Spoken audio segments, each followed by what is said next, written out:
¿Cómo les va? Buenas tardes a todos. Bienvenidos nuevamente. Este es el segundo webinar, Camino al sexto Congreso Argentino de Neonatología. Este, Somos varios, ya sumamos más de 100. La verdad que en el día de hoy tenemos la posibilidad de hablar de manejo inicial respiratorio en recién nacidos prematuros y tenemos realmente el honor, hemos tenido realmente mucho el agradecimiento que tenemos hacia el doctor Máximo Bento, que está con nosotros en vivo dando su presentación y por supuesto después en la fase de discusión y preguntas. El doctor Máximo Bento es investigador emérito, director científico del Grupo de Investigación en Perinatología, Instituto de Investigación Sanitaria y Hospital Universitario y Politécnico La Fe de Valencia, España. Nos acompañan también como panel de intercambio el doctor Gonzalo Mariani, conocido por todos nosotros. Es su jefe, es neonatólogo, por supuesto, es su jefe del Servicio de Neonatología del Hospital Italiano de San Justo y magíster en bioética, además de ser instructor también de RCP neonatal de nuestra sociedad y parte del área de RCP. Y también nos acompaña como panel de intercambio el doctor Javier Meritano, que es neonatólogo, que es el jefe de la unidad de terapia intensiva neonatal de la Maternidad Cerdá de la Ciudad de Buenos Aires y también jefe del Servicio de Neonatología del Sanatorio Sagrado Corazón. Bueno, sin mucho más, nuevamente Max, un honor para nosotros poder contar con vos. Gracias, está en Valencia en este momento con sol y poder estar en la playa, pero decidió venir con nosotros. Así que muchas gracias y te dejo la palabra.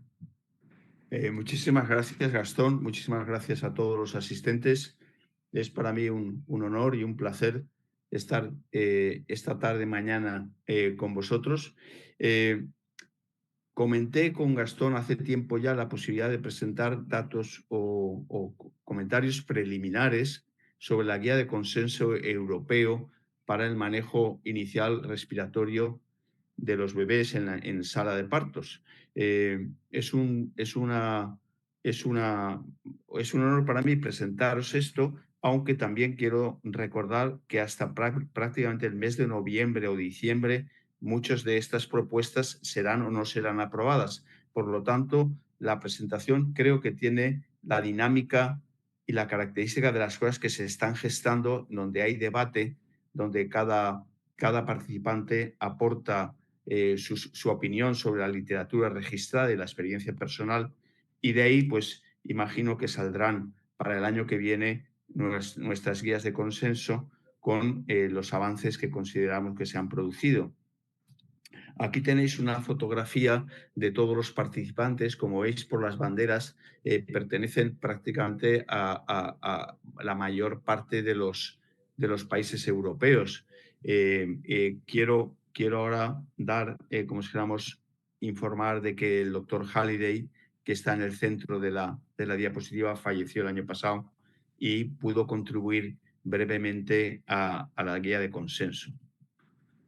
Desde el punto de vista de la estabilización perinatal, tenemos que darle mucha importancia a las medidas generales que se tienen que producir para reducir la prematuridad. Si la prematuridad se reduce, toda la transición fetal-neonatal se facilita. Prevenir el embarazo adolescente, espaciar adecuadamente los embarazos y reducir las cesáreas son temas de gran relevancia y que sobre todo afectan a países con bajo o medio nivel de ingresos.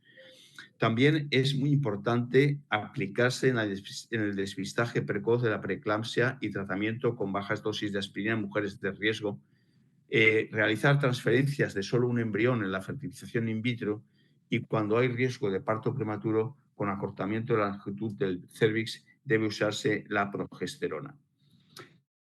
Uno de los factores que más ha influido, y yo creo que en España y en general en Europa, para mejorar la asistencia perinatal ha sido la regionalización, es decir, dividir nuestra geografía en áreas sanitarias centralizadas con un hospital de referencia regional en cada área y un buen sistema de transporte neonatal. Tal y como les comento, los embarazos de alto riesgo o amenaza de parto prematuro de menos de 32 semanas son trasladadas directamente a centros de referencia y únicamente en el caso de que haya un parto imprevisto en un área comarcal va el equipo de transporte neonatal específico a recoger a ese bebé. Y estamos trabajando mucho en las nuevas guías para intentar implementar los métodos de reanimación o de estabilización del prematuro con sistemas o con protocolos muy sencillos, de forma que en aquellas zonas donde realmente la prematuridad es muy escasa, se da con poca frecuencia, los médicos tengan facilidad para estabilizar hasta que llegue el equipo de transporte. Respecto a los corticoides antenatales, está claro que reducen el síndrome de distrés respiratorio, la enterocolitis necrotizante y la hemorragia intraventricular. Y por lo tanto se preconiza ofrecer una tanda de corticoides antenatales en situación de riesgo de parto prematuro con edad de gestación viable hasta los 34 semanas. Cuando pongo una A es un grado de eficiencia o grado de seguridad A, quiere decir el máximo nivel posible de seguridad en cuanto a los estudios realizados. La Organización Mundial de la Salud recomienda una segunda tanda de corticoides prenatales si el feto tiene menos de 32 semanas y la tanda previa se realizó de 1 a 2 semanas antes y existe alguna otra indicación obstétrica. Y en un parto pretérmino espontáneo de más de 34, el tratamiento con esteroides es controvertido y de momento no recomendable. La literatura que hemos revisado de los últimos años no muestra grandes ventajas respecto a esto, aunque sí que ha habido una utilización en algunos centros para evitar la taquimia transitoria neonatal o alguna otra patología banal respiratoria. Sin embargo, parece que hay un cierto riesgo de trastornos neurocognitivos y psicológicos en los bebés.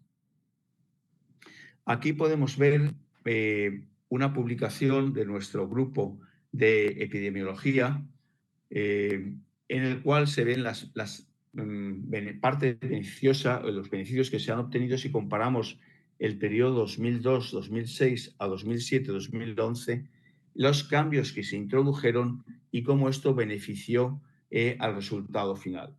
La regionalización, que es el primero, o sea, en vez de partos extramurales, intentar que nazcan los niños en hospitales de referencia, ha disminuido y se ha incrementado y se ha producido, como si dijéramos, una disminución de partos extramurales de forma significativa. El uso de corticoides antenatales en el año 2011 llegó a 80,8, ahora en las últimas estadísticas estamos próximos al 90.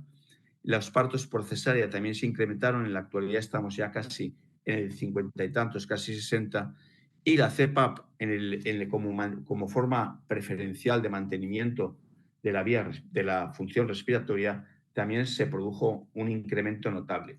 Todo ello como resultado tuvo una disminución significativa a la mitad prácticamente de la muerte en la sala de partos, incrementó la supervivencia y incrementó la supervivencia sin mayor morbilidad. Respecto a las generalidades de lo que les voy a comentar de tema respiratorio, tendremos que hacer cuando hagamos una revisión bibliográfica o sobre todo cuando en los servicios ustedes allí hagan una revisión de la atención recibida y los minutos, sobre todo el minutaje postnatal, consideren siempre como definición que el nacimiento consiste en la completa expulsión del feto de la madre y a partir de ese momento calcular tanto el tiempo de pinzamiento, el Apgar, el inicio de la ventilación, etcétera, etcétera. La mayor parte de los prematuros no están asfixiados e intentan respirar por ellos mismos. Por lo tanto, se deben utilizar maniobras de estabilización no agresivas en la medida de lo posible, a no ser que el bebé nazca con una depresión muy profunda, no inicie respiración y no responda a estímulos.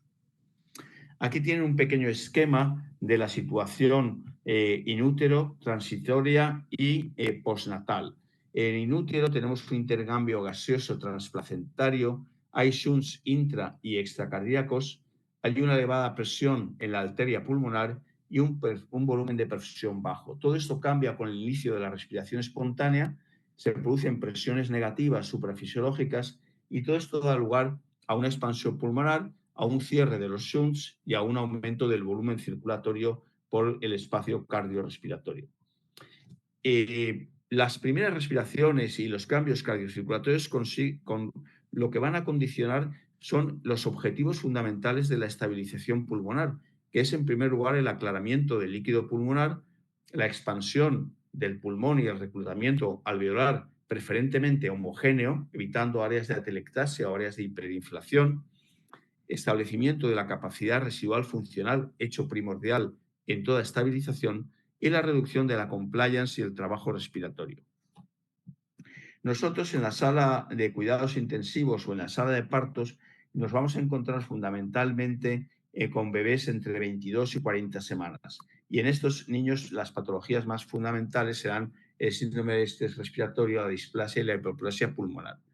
Como ven en la diapositiva, no sé si se ve la flecha mía, se ve, pero sí que cogemos a partir de las 22 semanas, estamos en fase canalicular y a partir de las 27 semanas entramos en la fase sacular. Por lo tanto, estamos hablando de un pulmón muy inmaduro que va a tener las siguientes características.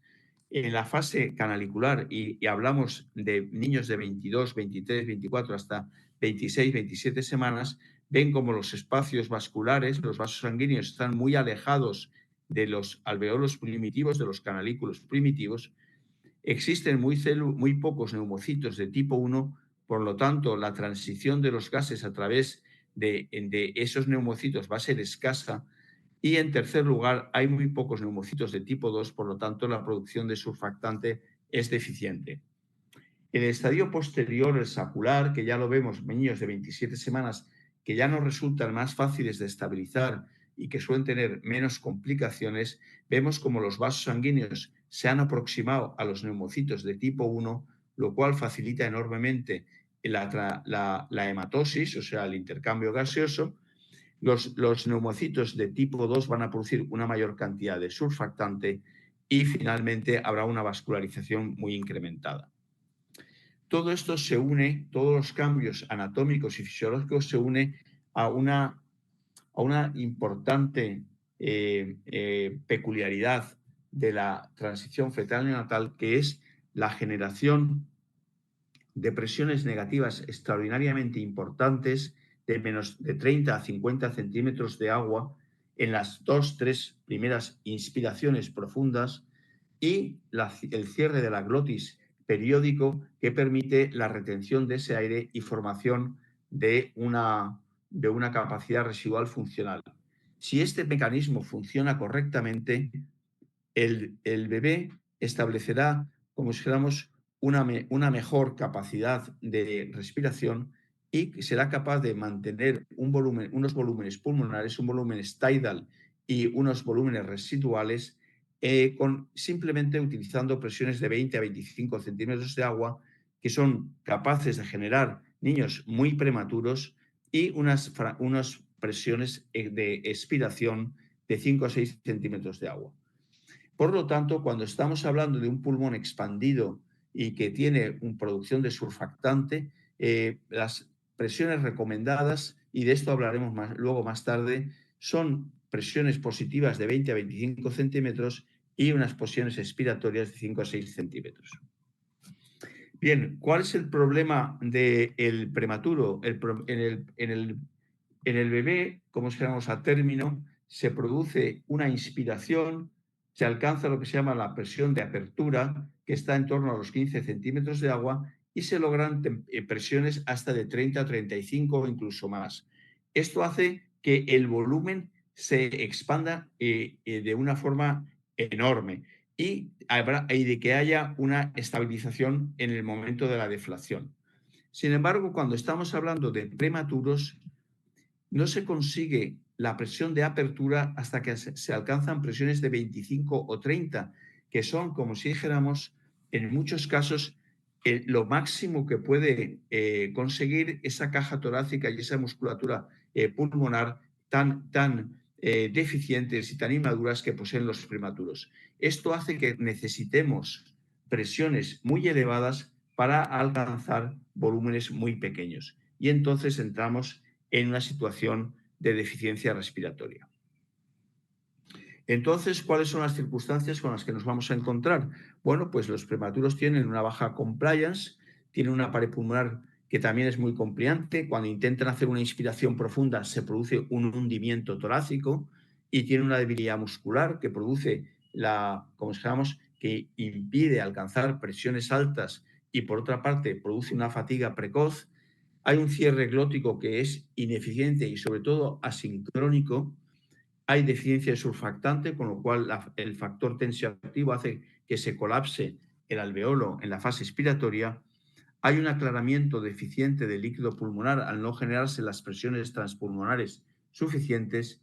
Hay intersticios de doble pared que dificultan el tránsito de los gases, lecho capilar inmaduro que ocasiona lo mismo, septación alveolar incipiente que hace que haya una escasa superficie de intercambio comparada con la alveolarización que tiene muchos septos y por lo tanto un aumento notable de la superficie de intercambio.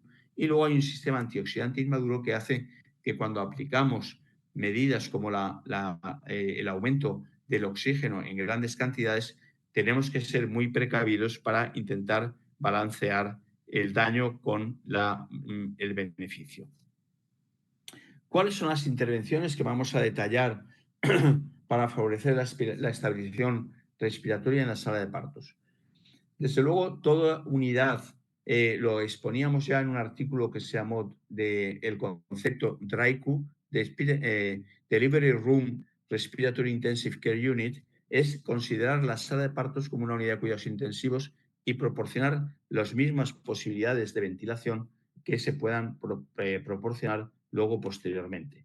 Para eso, la centralización de los partos de alto riesgo es importantísima para que el bebé de 22 a 27, 28 semanas por lo menos, reciba la atención desde el primer segundo que es óptima con los conocimientos y la tecnología actual.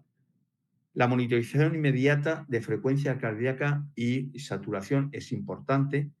En la actualidad se está extendiendo cada vez más, aparte de la pulsoximetría y la medida de la frecuencia cardíaca en cordón o por auscultación, que siempre se recomiendan, utilizar electrocardiografía y se está trabajando mucho con monitores simplificados de función respiratoria para intentar homogeneizar los volúmenes tidal que damos y procurar que la ventilación esté dentro de los rangos de seguridad y no causar daño pulmonar.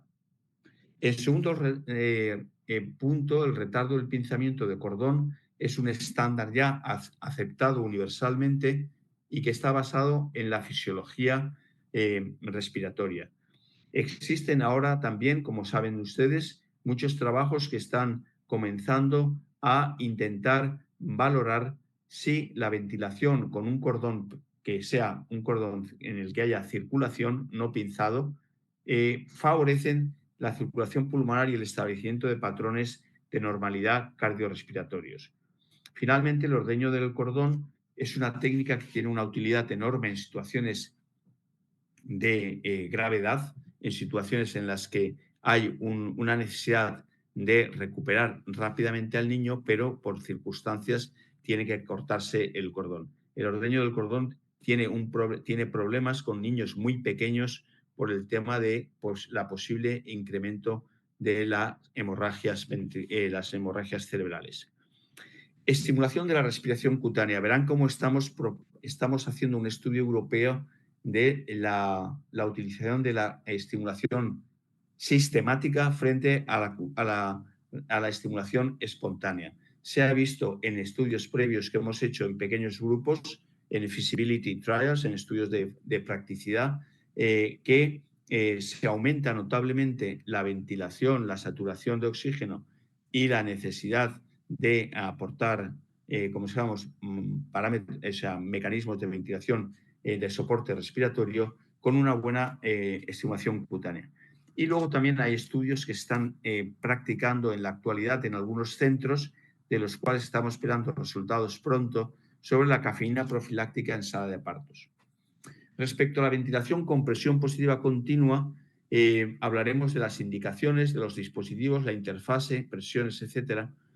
Y hay un estudio que se va a lanzar ya porque se va a publicar pronto, porque ya se presentó en Australia y se presentó en el PAS en Hawái, el uso de CPAP profiláctico en sala de partos con la idea de reclutar el pulmón profilácticamente, no esperar a que haya una dificultad respiratoria y con esos pocos minutos de CPAP profiláctico ver si luego la necesidad de administrar soporte respiratorio y la necesidad de intubación y ventilación mecánica en los primeros días se reduce.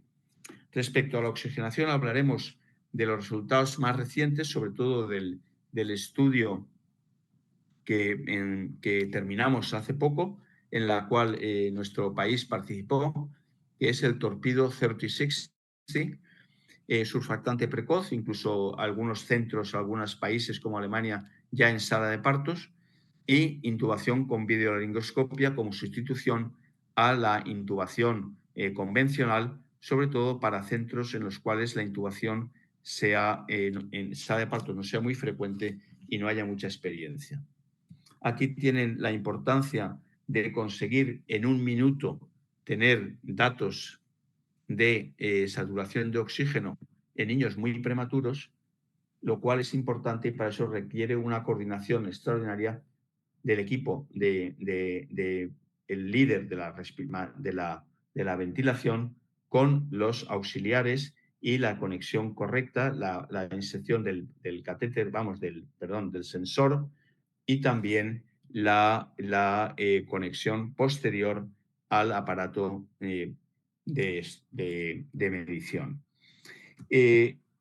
Respecto a esto voy a extenderme poco, simplemente saber que el retraso en el pinzamiento de cordón produce un aumento importante de la volemia del neonato y, por lo tanto, en las primeras inspiraciones, cuando se produce una vasodilatación de los vasos pulmonares, esos 30 mililitros por kilo adicionales llenan el pulmón y consiguen estabilizar la saturación y la frecuencia cardíaca ya desde el primer minuto después del nacimiento, por lo menos en los nacidos a término, y ganamos unos minutos en los cuales anteriormente el corazón estaba latiendo con una precarga baja y el pulmón estaba intentando oxigenar pequeñas cantidades de sangre que todavía no cumplían toda la función necesaria. Por lo tanto, las normas generales que se aceptan son retardar el pinzamiento del cordón de 30 a 60 segundos, que disminuye la mortalidad en el hospital y el resultado de muerte o discapacidad a los 2 años. El ordeño del cordón es una alternativa cuando el retardo del pinzamiento no es posible, pero en prematuros extremos puede incrementar la hemorragia intraventricular. Mucho ojo con eso. Estabilización en cunas especiales facilita el cuidado térmico, la reanimación y el mantenimiento del cordón patente.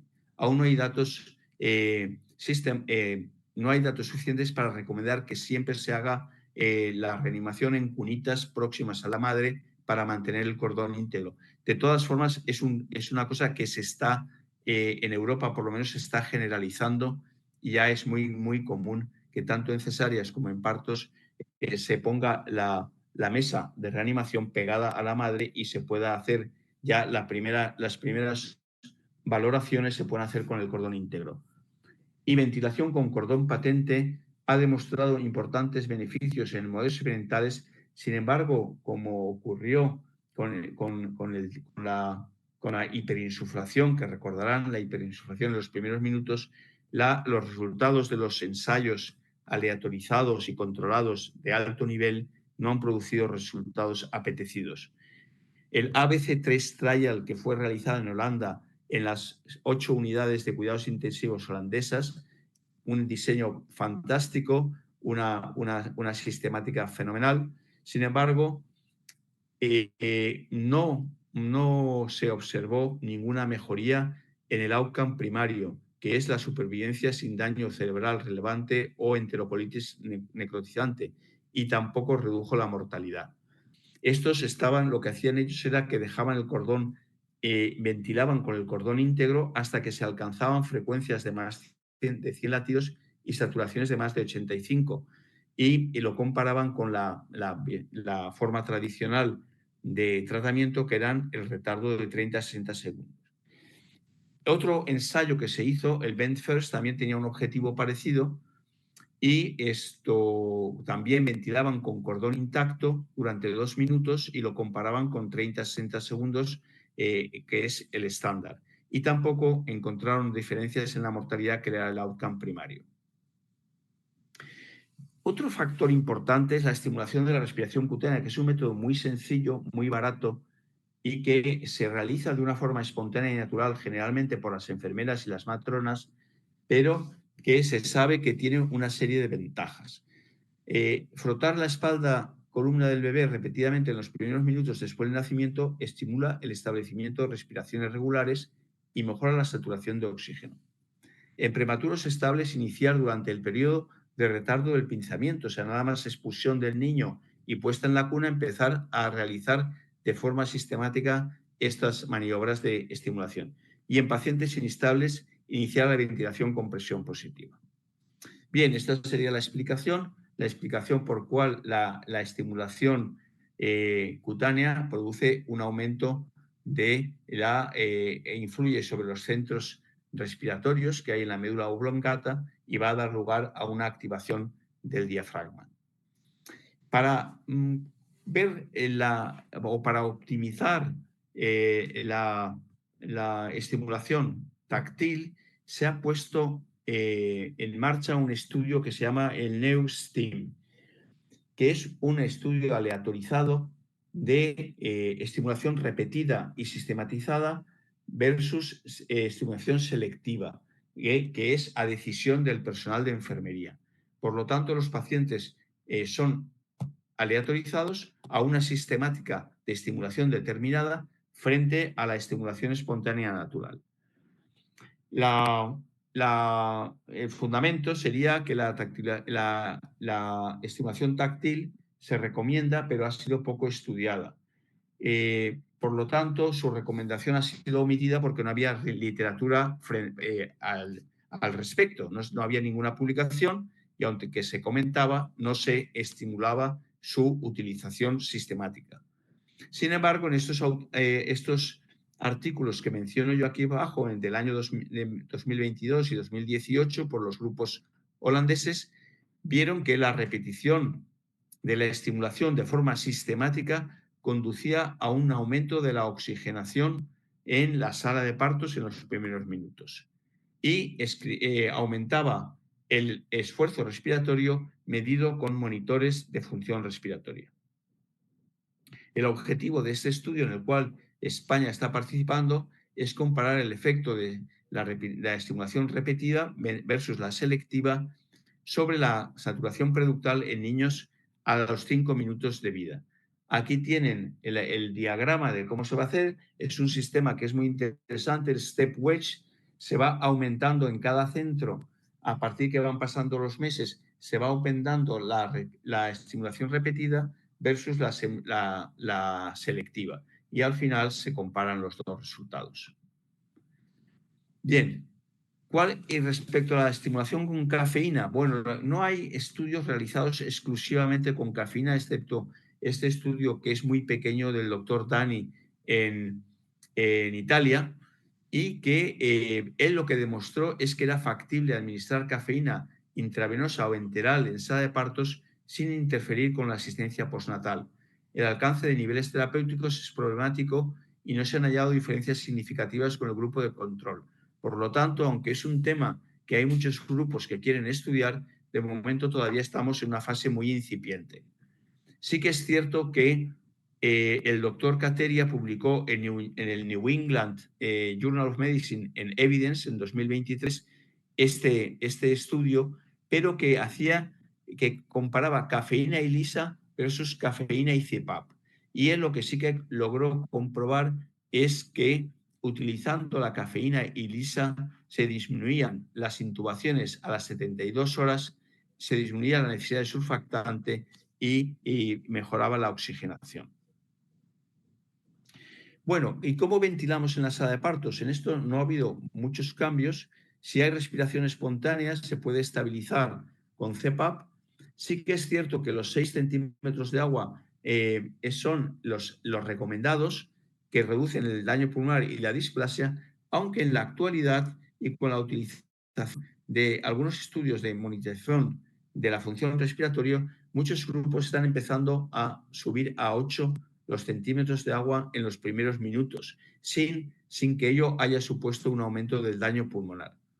La insuficiencia prolongada, ya hemos dicho que no ha demostrado su utilidad y aumentaba la mortalidad. Los estudios realizados en estos últimos 4 o 5 años siguen demostrando que es preferible la pieza entrée que la bolsa autoinflable, que la mascarilla parece que está perdiendo interés en los estudios que se hacen por la activación del reflejo trigémino cardíaco al comprimir la cara del niño con la mascarilla, cosa que es bastante habitual cuando hay que hacer una reanimación de una cierta intensidad y el equipo, quieras que no, está sometido a un estrés, se produce, parece como si apretando la mascarilla más el niño va a respirar mejor y lo único que se hace es disminuir la frecuencia cardíaca. Y muchos están probando ahora las interfaces nasales simples que parece que son fáciles de colocar, proporcionan una buena ventilación y permiten con más facilidad realizar un transporte sin que, como si dijéramos, durante el transporte la mascarilla se desplace y se pierda la capacidad de ventilar. De todas formas, se sigue optando o recomendando porque cada centro utilice aquel método de ventilación y aquella interfaz que sea más útil para ellos porque la conozcan mejor y la sepan manejar mejor. Se debe reservar la intubación para aquellos que no respondan a la presión positiva no invasiva. Y si se requiere intubación, se deberá suministrar siempre surfactante. Bien, también tenemos que estar, cuando ventilamos en la sala de partos, asegurándonos que las cuerdas vocales estén abiertas. Si están cerradas, estamos ventilando inútilmente. Tenemos que valorar las fugas aéreas que siempre acompañan en gran porcentaje a la ventilación, acoplando bien la mascarilla o utilizando un tubo nasal. Cuando el esfuerzo respiratorio sea insuficiente o haya apneas, administrar presión positiva intermitente, aumentando las presiones a 25 centímetros de agua que permiten alcanzar un volumen tidal de 4 a 8 centímetros. La PIC preferible es de 5 a 6 y el ritmo 30 a 40 respiraciones por minuto. Tenemos que observar detenidamente el pulsoxímetro. La eficacia de la reanimación se evidencia por un rápido incremento de la frecuencia cardíaca. Siempre la frecuencia cardíaca precederá al aumento de la saturación. Es decir, que tenemos que fijarnos mucho en la frecuencia y ante la duda tenemos que tener a alguien auscultando o, como les he dicho antes, utilizar electrocardiografía de 3 electrodos que permite ya desde el primer segundo tener una frecuencia cardíaca fiable. No voy a entrar en detalle en la reanimación de niños de 22 y 23 semanas porque es un tema completamente distinto a lo que les estoy contando. Son protocolos que se utilizan en hospitales, sobre todo escandinavos, con una gran experiencia y que quizá más adelante, si ustedes quieren, podría yo, como si fuéramos, darles una conferencia exclusiva respecto a la ventilación del paciente fetal. Humidificación es muy importante, humidificar y calentar los gases utilizados en la respiración, en la ventilación, porque aunque tengamos una temperatura ambiente adecuada, siempre el utilizar gases fríos va a producir una hipotermia con el consiguiente retraso en la normalización hemodinámica del paciente.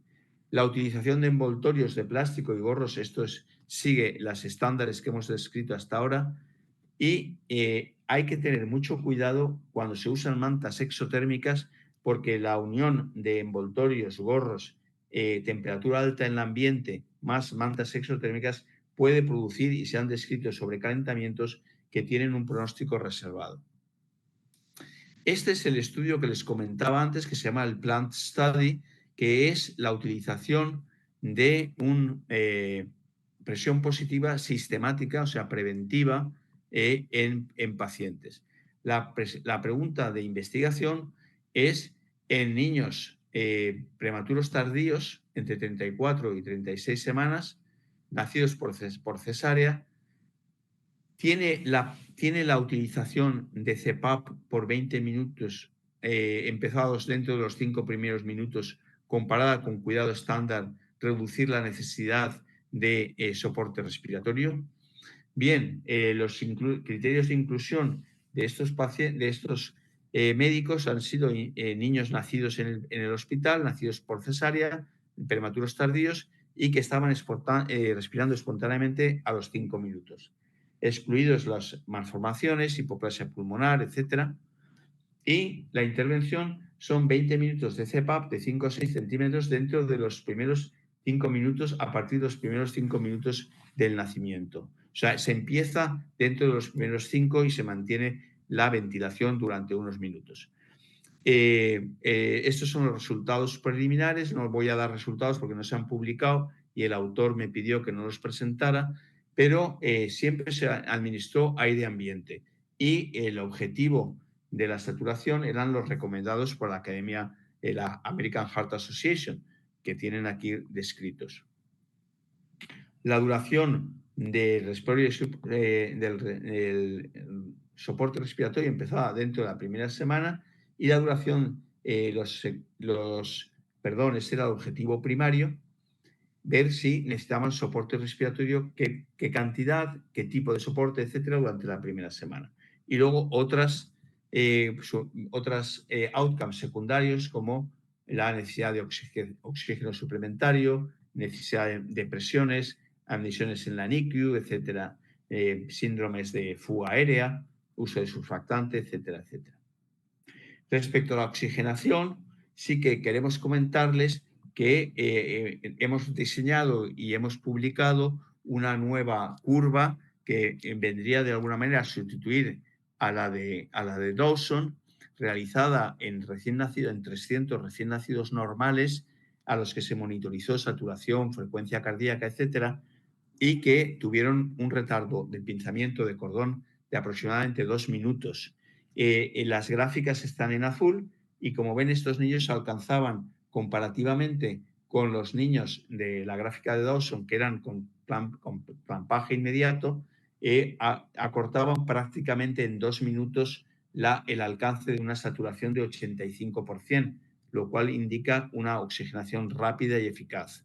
Y también veíamos cómo la bradicardia relativa que había en el nomograma de Dawson y que no se normalizaba casi hasta los 3 minutos, con el corazón latiendo con bajo precarga, se obvia y ya la mediana es de 140 en el primer minuto de vida.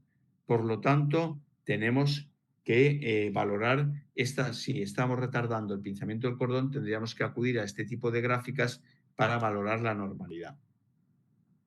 En el torpedo fue el que destapó la liebre y se vio que niños de menos de 28 semanas que recibían aire ambiente comparados con los que recibían 100% en los primeros minutos y luego eran ajustados, se producía una disminución muy significativa de la mortalidad. Y esto afectaba a los niños de menos de 28, pero no a los demás de 29 semanas. Por lo tanto, eso llamó la atención y lo que se hizo fue hacer una serie de estudios en los que valorábamos si ir a por saturaciones de 85 en los primeros 5 minutos beneficiaban al niño y disminuían la mortalidad y otros parámetros. Aquí vemos cómo, si comparamos a los niños que no alcanzaron la saturación de 85 a los 5 minutos, serían aquellos que tienen la gráfica en color rojo, el histograma en color rojo, y aquellos que se quedaron entre 80 y 85 en verde, comparados con los que tenían menos de 80%. Como ven, los niños que no alcanzaban 80% o que tenían de 80 a 85 tenían un odds ratio de mortalidad significativamente mayor que aquellos que alcanzaban 85 o más. Y asimismo tenían un odds ratio de 4,5, especialmente los de menos de 80, de tener una hemorragia intraventricular.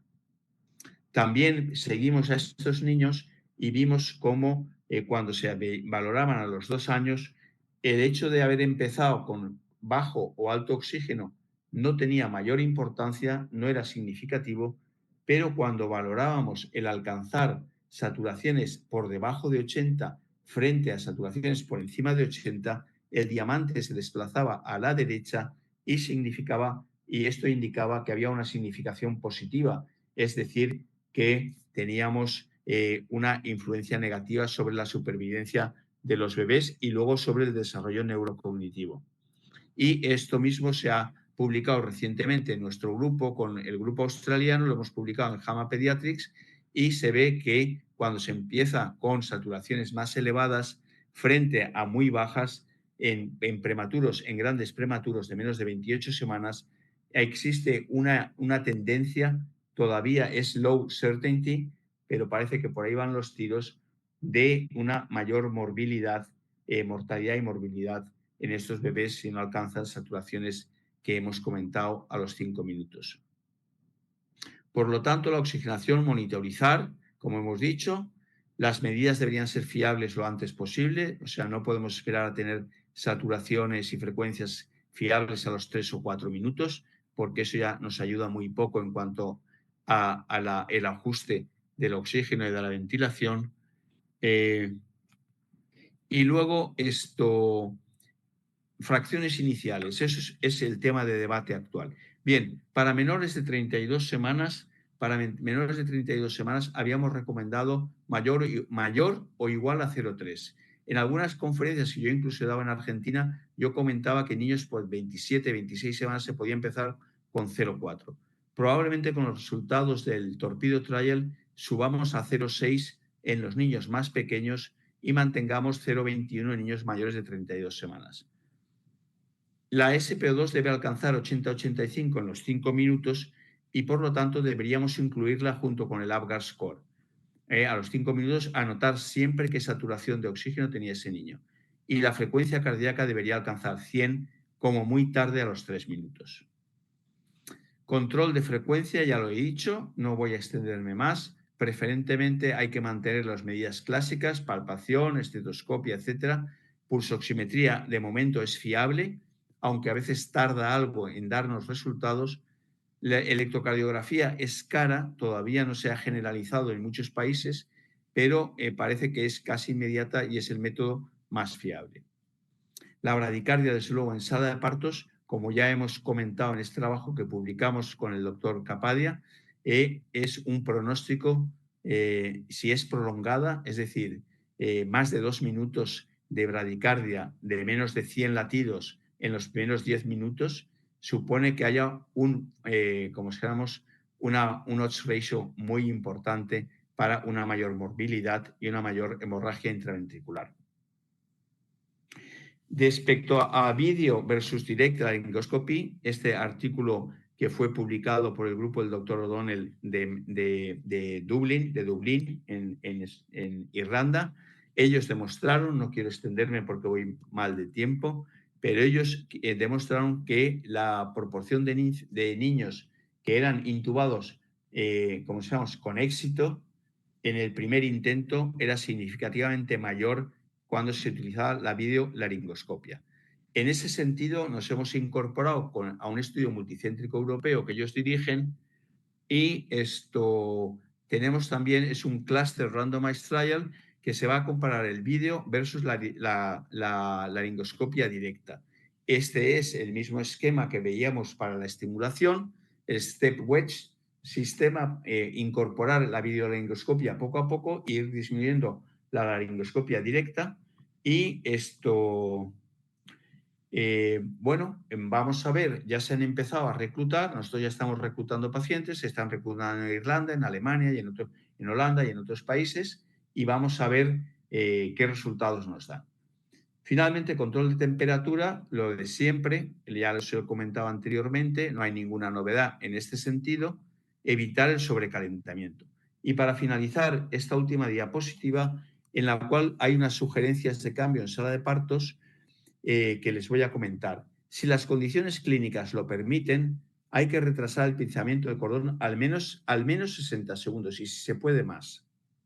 Si se puede estabilizar con el cordón intacto de forma segura, se prefiere el retraso del pinzamiento del cordón, especialmente en pacientes de menores de 34 semanas. Solo cuando el retraso del pinzamiento del cordón no es factible, considerar el ordeño del cordón en pacientes mayores de 28 semanas. Hay, como dijéramos, una serie de factores que estamos todavía discutiendo. El estrés, más decreased survival only mayores de 120 segundos, o sea, que si no hay un retraso de más de 2 minutos, no puede haber factor, se puede considerar un factor de supervivencia. Las medidas termales durante el soporte respiratorio, porque ha habido en los estudios que les he comentado antes, el ABC y el BenFirst han tenido problemas para mantener la temperatura de esos bebés, y las alternativas de cortar y milking contra la transfusión extrauterina placentaria. Pieza en T preferible a la bolsa autoinflable, sigue acumulándose evidencia. Estimulación de la respiración del prematuro soportada con CPAP. Si en 30 o 60 segundos no comienza la respiración espontánea del prematuro, comenzar con ventilación de soporte. El consenso de expertos indican comenzar con CPAP con una presión de al menos 6 centímetros de agua, y se ha visto que 25 en vez de 20 favorece la estabilización. Parece ser que 25, y es muy probable que lleguemos a los 8:30 en los próximos debates, aunque ahora tampoco lo puedo asegurar. La discusión entre interfase nasal o mascarilla también es importante y sería un buen motivo de estudio, por ejemplo, en sus hospitales. Son estudios sencillos, pero que nos van a mejorar notablemente nuestra intervención en sala de partos. La estabilización con oxígeno debe ser controlada con un mezclador de aire y oxígeno y pulsoximetría. Utilizar una FiO2 mayor de 30 para pretérminos de menos de 31 semanas, aunque ya les digo que es muy probable que lleguemos a los 60, como se ha visto en el Torpedo Trial, que ya les informaré más adelante de los resultados. Los ajustes de la fracción inspiratoria de oxígeno deben ser guiados por pulsoximetría, y es muy importante intentar alcanzar saturaciones mayores de 80, si es posible 85, con frecuencias mayores de 100 en los primeros 5 minutos. Eso nos dará señal de que la estabilización se está haciendo de forma correcta y nos orientará hacia que haya patologías o problemas adyacentes que hagan que, aunque la reanimación sea correcta, no se alcancen los valores deseados. La intubación debe ser reservada para aquellos neonatos que no responden a la presión positiva vía mascarilla o piezas nasales, y utilizar el videolaringoscopio si disponible. Estamos ahora también comentando sobre mascarilla laringea para utilizar en centros en los cuales la intubación es muy poco frecuente, y la mascarilla laringea es un tema que podría resolver eso, incluso para la administración de surfactante, y vigilar la hipotermia con todas las medidas que normalmente hemos venido diciendo en los últimos años, y esto ha cambiado poco. Y con esto termino y les doy las gracias por su atención y disculpas por haberme retrasado unos minutos, haberme prolongado unos minutos más mi presentación. Muchas gracias a todos. Muchas gracias, doctor. Muy, muy bueno. Gracias. Muy, muy buena presentación, muy clara. Dejo abierto la palabra al doctor Mariani, al doctor Meritano, que van a trabajar de panel de intercambio en este webinar. Buenas tardes a todos, buenas noches, Max. Muchísimas gracias primero y principal por dedicarnos este tiempo, brindarnos todos tus conocimientos, una charla brillante, como dijo Gastón. Gracias porque sabemos que estás de vacaciones, que es verano, y sabemos que está anocheciendo ahí donde estás, así que gracias, gracias, gracias totales, como decimos aquí. Es un lujo realmente tenerte, un honor. Más de 300 personas escuchándote, sos claramente uno de los neonatólogos estrellas en el mundo, así que realmente disfrutamos mucho de escucharte y de incluso mantener, digamos, esta relación cercana. Muchísimas gracias. Una cuestión que me gustaba rescatar es lo que has dicho al principio, acerca de cómo nuestro conocimiento y nuestro saber es un proceso dinámico y que no debemos quedarnos con el consenso del 2022 y esperar al consenso del 2025 para ver qué cosas sugieren cambiar, sino que hay que estar muy atento a la evolución de las publicaciones y de los nuevos conocimientos, y esto es lo que hacemos también en el grupo de reanimación, porque tampoco pasamos del programa de reanimación del 2000 al 2005 al 2010 claro, en forma así escalonada, sino que gradualmente vamos incorporando las novedades y el avance que se está produciendo en estos años en estas cuestiones, en este caso en reanimación y en recepción, ¿no? Y yo siempre rescatamos ese concepto que has mencionado también de llevar la terapia intensiva a la sala de nacimiento y no Mortal. llevar rápidamente el recién nacido a la unidad, ¿no? Y no solamente en equipamiento, sino también en personal, ¿no? El equipo de enfermería con experiencia y con cuidados adecuados para prematuros extremos debe estar ahí también presente, y distinguir nosotros, como siempre lo dices tú, la diferencia entre la necesidad de reanimación y la necesidad de acompañar en ese proceso de transición y adaptación que tiene un prematuro, que es raro que nazca asfixiado, ¿no es cierto? Así que un montón de ideas y de sugerencias tuyas que hemos ido incorporando a lo largo de los años con todas tus publicaciones, cada una de ellas de mejor calidad que la otra. Así que un placer. Yo tengo muchísimas preguntas, me imagino que el público también. Primero te voy a hacer una muy sencilla. ¿Cómo dices en español DRICU? ¿Cómo dices terapia Sí. intensiva neonatal en sala de parto? ¿Cuál es la sigla? ¿Existe? No hemos hecho ningún acrónimo con eso, ¿sabes? Curiosamente, el problema del inglés es que es avasalla. Todo lo que se habla en inglés ya luego es imposible cambiarlo al español, ¿no?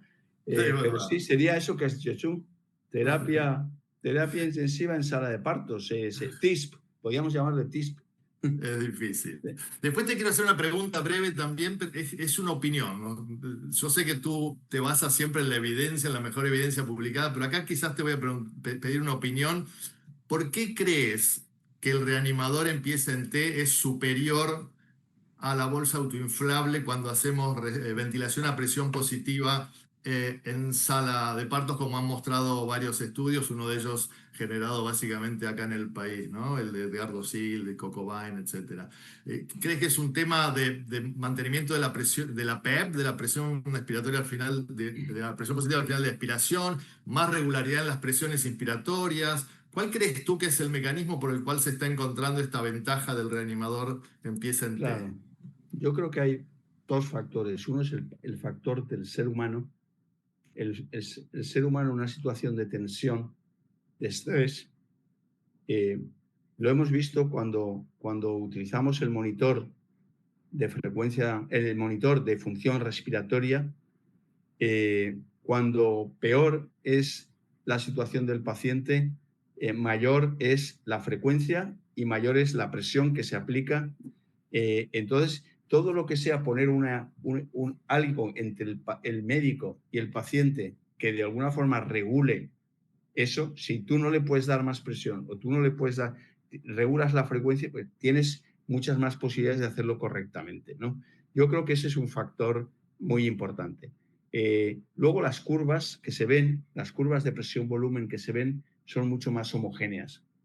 Uno de los grandes problemas que tenemos, como seamos, en la adaptación postnatal es la inhomogeneidad de la ventilación pulmonar. Entonces, todo lo que estamos ganando por un lado, reclutando unos alveolos, lo estamos perdiendo por otro lado, que se están atelectasiando, y entonces al final corremos riesgo de hiperinsuflar unas zonas y de atelectasiar otras, con lo cual causamos daño a los dos tipos de alveolo por mecanismos distintos, pero que al final el resultado es el mismo. Muchísimas gracias. Las opiniones, como creo que decía Séneca, deben ser pesadas y no contadas, y la tuya pesa muchísimo. Así que tengo 1000 preguntas, pero le dejo la palabra a Javier y después cualquier cosa retomamos. Gracias. Gracias. Hola ¿Qué hay, Marzo, Javier? buenas Hola, noches. Javier. Qué Como alegría verte. adhiero a todas las palabras de Gonzalo, la verdad que escucharte es un punto de referencia importante. Y tengo dos preguntas más de la parte práctica, que es lo que de día a día por ahí nosotros mismos nos vamos preguntando. Una, vi que ustedes marcan como un volumen tibial expiratorio en sala de parto entre 4 y 8 centímetros para los pacientes con una PIN de 25. Mi pregunta era si estaban usando de rutina medir volumen tibial expiratorio cuando reaniman a los prematuros.